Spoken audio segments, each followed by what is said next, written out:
Assalamualaikum warahmatullahi wabarakatuh. Ya, dalam video kali ini saya akan membahas terkait dengan bagaimana cara membuat perjanjian yang baik. Ya, ketika kita ngobrol terkait perjanjian, kita harus penuhi dulu bagaimana syarat sahnya perjanjian. Ya, syarat sahnya perjanjian itu ada 4 macam syarat sahnya perjanjian. Ya, yang pertama, perjanjian itu harus ada kata sepakat, ada kesepakatan. Jadi para pihak itu sudah sepakat, oh ya, pihak A dengan pihak B sepakat untuk membuat suatu perjanjian, ya. Setelah sepakat, ya, yang kedua para pihak harus cakap. Cakap itu dalam hukum usianya dianggap dewasa atau sudah menikah. Dewasa dalam Undang-Undang Perdata usia 19 tahun, ya.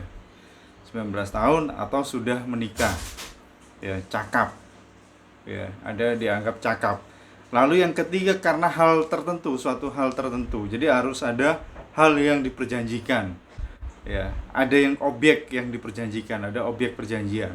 Nah, perjanjian tanpa objek ya bagaimana bisa ada yang diperjanjikan kan? Kalau nggak ada yang diperjanjikan apanya kan begitu. Harus ada objeknya, itu syarat sahnya. Lalu yang terakhir atau yang keempat, itu karena kausa atau karena sebab yang halal. Jadi perjanjian itu harus karena sebab yang halal. Tidak bisa, oh ada perjanjian tentang perjudian, oh kalau menang membayar sekian. Nah itu karena dianggap melanggar hukum, itu tidak bisa dianggap sebab yang halal. Atau perjanjian membagi harta hasil rampokan atau hasil pencurian atau hasil kejahatan, itu tidak bisa dianggap sah perjanjian tersebut. Nah, terkait dengan perjanjian itu harus tertulis atau tidak, itu jelas perjanjian dalam hal ketika akan digunakan untuk pembuktian, maka perjanjian itu selayaknya tertulis, ya. Tetapi ketika kita ngobrol terkait syarat sahnya perjanjian, perjanjian tidak harus tertulis, tapi kita membutuhkan perjanjian sebagai alat bukti, ya. Ketika ada masalah, ya, maka itu harus tertulis, harus ditulis, ya. Para pihak menulisnya. Nah, terkait ada materai atau harus tidak ada materai. Nah, itu jelas. Tadi ada 4 syarat sahnya perjanjian, tidak disebutkan harus ada materai. Tetapi materai itu hanya untuk bukti telah melunasi bea materai, kan begitu ya. Bea materai. Jadi sebaiknya ada materainya. Ya, seperti itu. Nah, sebelum kita lanjutkan bagaimana itu membuat perjanjian yang baik, kita harus pahami dulu asas-asas dalam perjanjian, ya. Asas-asas dalam perjanjian itu apa saja? Yang pertama, asas dalam perjanjian itu ada asas namanya kebebasan berkontrak. Jadi seseorang bebas membuat perjanjian dengan siapa saja, perjanjian tentang apa saja, asalkan tidak melanggar peraturan perundang-undangan yang lain, ya. Peraturan perundang-undangan. Nah, perjanjian itu mengikat bagi para pihak sama seperti undang-undang, ya. Itu berdasarkan pasal 1338 KUH Perdata, Kitab Undang-Undang Hukum Perdata atau Wetbook atau berkelak Wetbook, ya. Nah, itu yang pertama. Lalu yang kedua, ada namanya asas Pacta Sunt Servanda. Apa itu asas Pacta Sunt Servanda? Perjanjian itu harus dihormati oleh pihak lain atau pihak ketiga. Ya, jadi tidak bisa namanya perjanjian itu, oh enggak benar nih menurut saya, padahal para pihak sudah sepakat seperti itu, pihak ketiga tiba-tiba masuk ngomong, oh ini enggak benar. Itu harus dihormati yang namanya perjanjian itu, ya. Karena itu dianggap undang-undang bagi para pihak tadi itu, ya. Ya, lalu berikutnya asas dalam perjanjian itu ada lagi namanya asas kepribadian atau asas personalitas.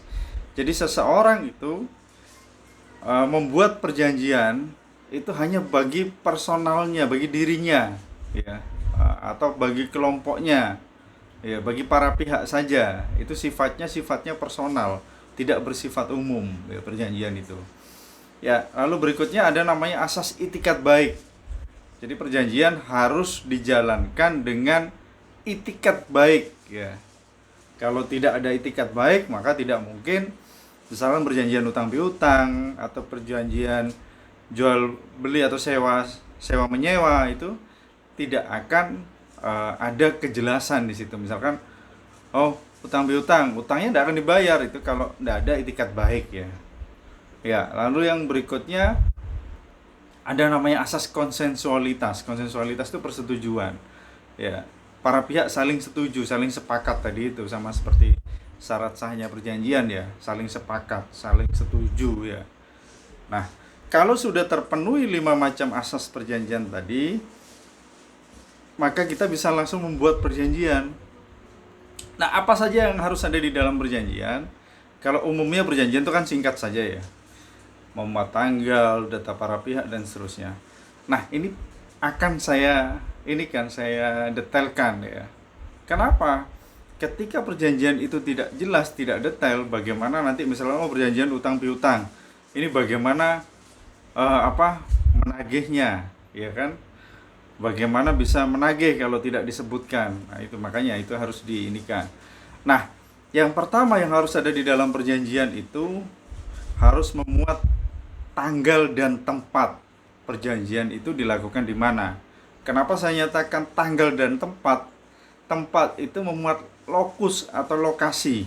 Nah, ketika ada masalah ya, ketika ada masalah atau ada permasalahan dalam perjanjian itu, atau salah satu pihak wan prestasi, tempat itulah nanti yang menentukan domisili hukum ya. Gugatan itu dilayangkan kemana atau objeknya berada di mana, itu harus dijelaskan ya, karena asas gugatan itu ada asas namanya actor sequatur forum rei ya, di mana gugatan itu dilayangkan di tempat tergugat ya, atau di tempat perjanjian itu ketika disepakati di situ, maka itu harus jelas tempatnya di mana ya, tempatnya di mana ya. Kenapa dibahas juga tanggal di situ, disebutkan tanggal ya, supaya nanti jelas tanggal mulainya perjanjian itu kapan, apakah sejak tanggal itu sejak perjanjian itu dibuat, ataukah tanggal berapa sampai kapan, kan begitu. Harus ada kepastian di situ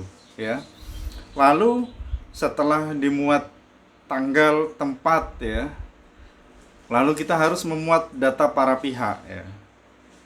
Data para pihak, misalkan pihak pertama siapa, dijelaskan datanya sampai rinci. Pihak kedua siapa, dijelaskan.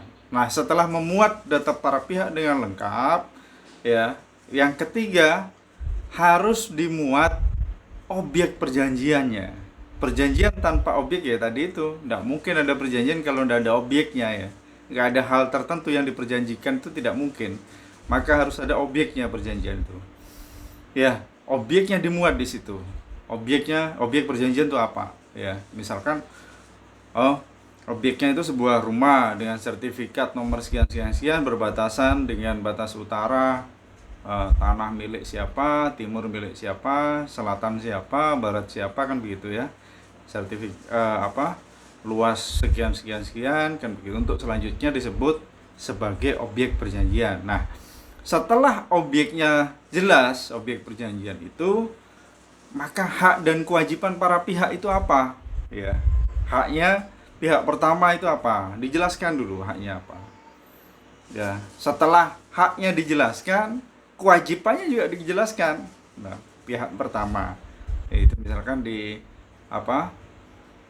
pasal tadi, kalau umpamanya dari menjelaskan objek ya, atau pendahuluan sebelum objek itu kan boleh dikasih pendahuluan perjanjian ini dilatar belakangi dengan apa, kan begitu. Baru objeknya, baru kewajiban para pihaknya apa. Kewajiban itu boleh dimuat di pasal-pasal ya, kewajiban dengan haknya apa ya.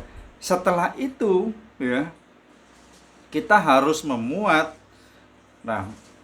resikonya dalam hal perjanjian itu. Resiko dari kerjasama itu apa ya. Ketika misalkan resiko itu terjadi, bagaimana yang harus dilakukan, apa yang harus dilakukan oleh para pihak misalkan ya, itu harus dijelaskan di situ, biar nanti nggak repot setelah kerjasama berjalan ternyata resikonya nggak ditulis, kelupaan umpamanya ya. Kecuali force majeure ya, force majeure atau keadaan memaksa itu boleh dituliskan, boleh tidak ya, karena memang keadaan memaksa ya. Nah, setelah itu, setelah dijelaskan, oh kalau ada resiko begini, ya harus dijelaskan pula ketika memang perjanjian itu perjanjian utang piutang misalkan, harus dijelaskan pula tenor tagihannya, waktu pembayarannya, ya. Lalu berakhirnya perjanjian itu kapan dan seperti apa berakhirnya, itu harus jelaskan, ya. Setelah kita ketahui, oh berakhirnya tertanggal sekian atau 1 tahun sejak perjanjian ini dibuat, ya, disepakati misalkan. Nah, itu berakhirnya seperti apa? Ya. Lalu bagaimana kalau pihak satunya meninggal? Apakah perjanjian itu juga berlaku bagi ahli warisnya? Ya, itu kan harus dijelaskan di situ. Harus dijelaskan. Jadi perjanjian tidak boleh kabur, ya, harus jelas di situ. Harus detail. Nah, setelah itu dituangkan dalam perjanjian, ya, kita tidak lupa juga harus menuangkan juga, ya, setelah berakhir perjanjian ini, apakah sebelum berakhir perjanjian itu harus pihak kedua misalkan memberitahu kepada pihak pertama atau para pihak harus ketemu lagi untuk memperpanjang perjanjian. Itu harus tuliskan juga bagaimana caranya memperpanjang perjanjian itu, kan begitu. Perjanjian bisa diperpanjang atau tidak itu dijelaskan di situ, ya, perjanjian itu. Lalu ya tadi itu force majeure, boleh ditulis boleh tidak. Ketika ada keadaan memaksa, itu bagaimana pemenuhan perjanjiannya, seperti itu. Ya, setelah itu kita harus memikirkan, ya, ketika terjadi sengketa, ya, bagaimana yang harus upaya apa yang harus ditempuh, jalan apa yang harus ditempuh. Ya, biasanya ketika terjadi sengketa maka para pihak melakukan musyawarah secara kekeluargaan terlebih dahulu misalkan. Nah, tetapi kalau kekeluargaan atau musyawarah tidak dicapai kata mufakat, lalu bagaimana? Nah, itu. Nah, kadang ada yang menuliskan, oh ini merujuk pada arbitrase misalkan. Nah, arbitrase itu kan salah satu alternatif penyelesaian sengketa, ya, di luar peradilan sebenarnya. Tetapi arbitrase nilainya kan mahal, makanya kita harus memikirkan benar-benar. Kalau perusahaan besar nggak ada masalah, kita menunjuk lembaga arbitrase di mana atau bani misalkan, tidak apa-apa. Tetapi kalau enggak bagaimana, ya? Atau misalkan musyawarah ketika perjanjian ini ada masalah maka musyawarah, ya. Kalau musyawarah tidak dipenuhi sepakat maka menunjuk mediator, kan tidak ada masalah juga. Nah, ketika mediasi tidak berhasil maka diajukan, ya, sengketa pada pengadilan kepaniteraan, pengadilan mana, itu harus jelaskan situ. Harus jelaskan, disepakati dulu. Ya, kalau enggak nanti gugatannya salah tempat lagi kan. Ya, atau gugatannya di objek di mana itu. Enggak ada masalah, harus jelaskan. Ya, biar enggak biar tidak ada kekaburan hukum. Ya. Nah, setelah dijelaskan tempat sengketanya maka diberikan di bawah itu penutup. Ya, penutup perjanjian, ya. Perjanjian ini dibuat oleh para pihak tanpa ada paksaan, tanpa ada suatu paksaan apapun, ya, dengan disaksikan. Nah, ingat, harus ada saksi, ya. Harus ada saksi. Nah, saksi itu dalam hal pembuktian perdata minimal ada 2 orang, ya. Perdata ada 2 orang saksi itu dalam hal pembuktian. Nah, kenapa ada 2 orang? Ada asas, namanya asas unus testis nullus testis. 1 orang saksi bukanlah saksi. Ya, harus ada saksi. Saksi itu kalau bisa nama dan identitasnya para saksi dimuat di dalam perjanjian tersebut, ya. Ya, sehingga nanti ketika ada masalah saksi bisa dicari, ya. Saksi bisa dicari. Nah, dan perlu kita ketahui bahwa saksi itu kalau bisa jangan keluarga atau saudara kandung para pihak, ya. Jangan keluarga atau saudara kandung atau orang yang digaji oleh para pihak. Ya, nanti dalam persidangan perdata pasti ditanya, ini saksi ini mendapat upah atau tidak dari para pihak, kan begitu. Saudaranya atau apa, kan tidak boleh, orang tidak bisa disumpah nanti saksi itu. Tidak boleh saudaranya, pasti saudara itu pasti membela saudaranya, kan begitu. Jadi tidak mungkin objektif dia menjadi saksi gitu. Ya, lalu yang terakhir setelah identitas para saksi, penutup identitas para saksi, lalu yang terakhir tanda tangan para pihak ya. Tanda tangan para pihak. Nah, terkait dengan penempatan materai bagaimana? Misalkan itu ada 2 salinan perjanjian, penempatannya bagaimana? Nah, soal penempatan ini soal kebiasaan saja sebenarnya itu. Tapi kalau saya boleh saran, misalkan pihak pertama ya dengan pihak kedua itu kan bikin perjanjian. Nah, perjanjian yang dipegang pihak pertama itu materainya ditaruh di tanda tangan pihak kedua. Demikian pula sebaliknya, perjanjian yang dipegang atau menjadi pegangan pihak kedua ya materainya harus ditaruh di tanda tangan pihak pertama. Ya, seperti itu. Oke, demikian pembahasan kita mengenai perjanjian. Kalau ada pertanyaan, kritik atau saran, silahkan mengisi atau bertanya di kolom komentar. Saya akhiri, terima kasih. Wassalamualaikum warahmatullahi wabarakatuh.